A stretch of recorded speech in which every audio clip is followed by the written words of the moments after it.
Hello plus one class. तो आज का हमारा जो टॉपिक रहेगा वो रहेगा एप्लीकेशन ऑफ डाइपोल मोमेंट। कल के हमारे टॉपिक में एक रहता है पोलर मॉलिक्यूल्स क्या होते हैं। तो पोलर मॉलिक्यूल के बारे में हमने जैसे कल हमने बात की थी नॉन पोलर मॉलिक्यूल के बारे में, हमने थोड़ा पोलर के बारे में बताया था। तो पोलर मॉलिक्यूल ऐसे होंगे जिनका जो नेट डाइपोल मोमेंट है वो जीरो के बराबर ना हो। जैसे कि हमारे पास NH3 हो गया है, H2O हो गया है, CHCl3 हो गया है और HCl हो गया है। तो इन मॉलिक्यूलों का नेट डाइपोल मोमेंट जीरो नहीं होता है। तो ऐसे मॉलिक्यूल जो होते हैं वो पोलर मॉलिक्यूल कहलाते हैं। अब इसमें हम बात करें application of the dipole moment. भाई डाइपोल मोमेंट हम बढ़ रहे हैं तो इसके एप्लीकेशन क्या है, भाई किस में सहायता करता है हमारी ये। तो एप्लीकेशन ऑफ हम डाइपोल मोमेंट के ऊपर बात करें तो इसकी एप्लीकेशन क्या क्या रहेगी। तो नंबर 1 रहता है it is use to comparison the relative polarity of the bond. भाई मॉलिक्यूल का जो बॉन्ड पोलर है या नॉन पोलर है, या मॉलिक्यूल पोलर है या नॉन पोलर है, इसको डिसाइड करता है डाइपोल मोमेंट। अगर डाइपोल मोमेंट की वैल्यू 0 है या कितना पोलर है, जैसे कि हम यहां पर बात करें HF का जो डाइपोल मोमेंट रहेगा 1.09, HCl का 1.03 और HBr का 0.79 और HI का रहेगा 0.38। अब जितना ज्यादा यहां पर इलेक्ट्रोनेगेटिविटी का डिफरेंस आएगा, जैसे कि fluorine is highly electronegative, hydrogen से हम कंपेयर कर रहे हैं, क्लोरीन उससे कम है, ब्रोमीन उससे कम इलेक्ट्रोनेगेटिव है, आयोडीन उससे कम। तो जैसे इलेक्ट्रोनेगेटिविटी का अंतर घटता गया है तो उसकी वजह से क्या हुआ है, डाइपोल मोमेंट की वैल्यू घट रही है। ये नीचे डिफरेंस दे रखा है।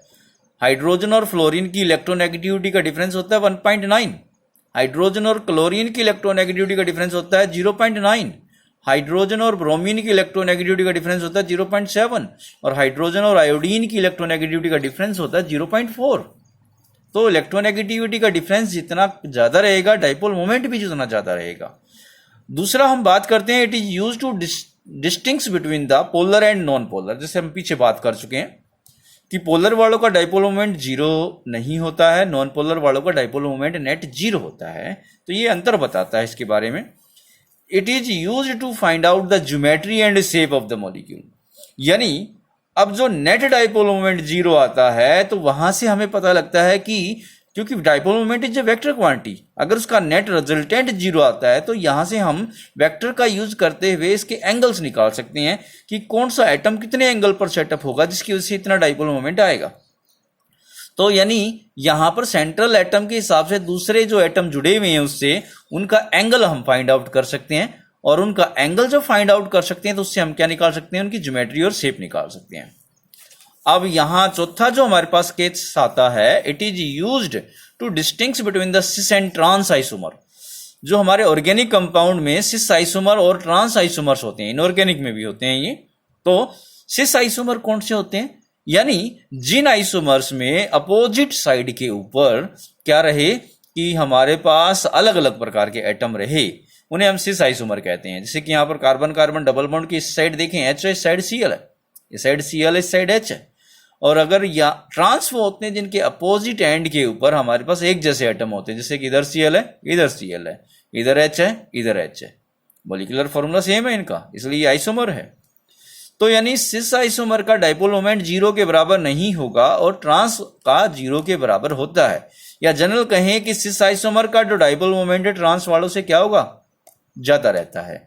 तो हम इससे अंतर पता लगा सकते हैं कि इसमें से कौन सिस है और कौन ट्रांस है।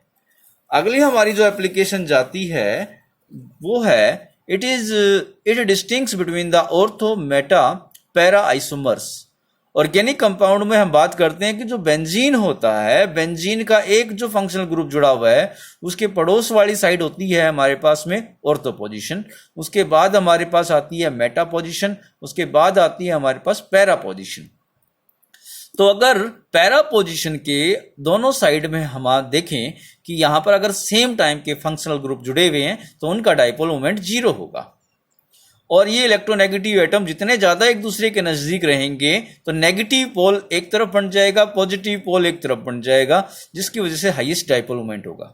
यहां पर देखें इनकी क्लोजनेस ज्यादा है, यहां पर इनकी क्लोजनेस कम है, तो इसलिए इसकी डाइपोल मोमेंट क्या हुआ, ज्यादा हुआ, इसका कम हुआ, इसका 0 हुआ।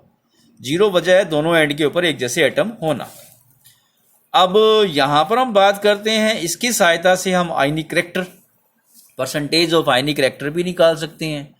तो परसेंटेज ऑफ आयनिक करैक्टर निकालने के लिए हमारे पास फॉर्मूला रहेगा, जो हमारा एक्सपेरिमेंटल डाइपोल मोमेंट हमें प्राप्त होता है बटे में जिस डाइपोल मोमेंट को हम कैलकुलेशन में कैलकुलेट करते हैं गुणा में 100।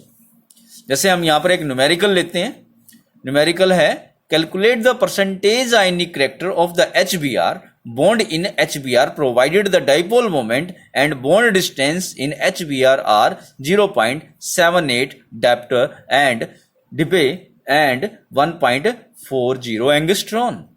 तो यहां पर हम बात करें, if HBr assumed to be the 100% आयनिक, मान लीजिए कि H और Br 100% आयनिक है, तो H को पॉजिटिव चार्ज मान लेते हैं, Br को नेगेटिव चार्ज मान लेते हैं। तो अब इनके बीच में अगर इन्हें 100% आयनिक मानना है तो इनके बीच में pure electrostatic force of attraction होगा। आयनिक तो हम H और Br के ऊपर जो चार्ज है पॉजिटिव या नेगेटिव क्रिएट होता है वो हुआ है 4.8 into 10⁻⁻10 electrostatic unit. We know that mu is equal to Q into D।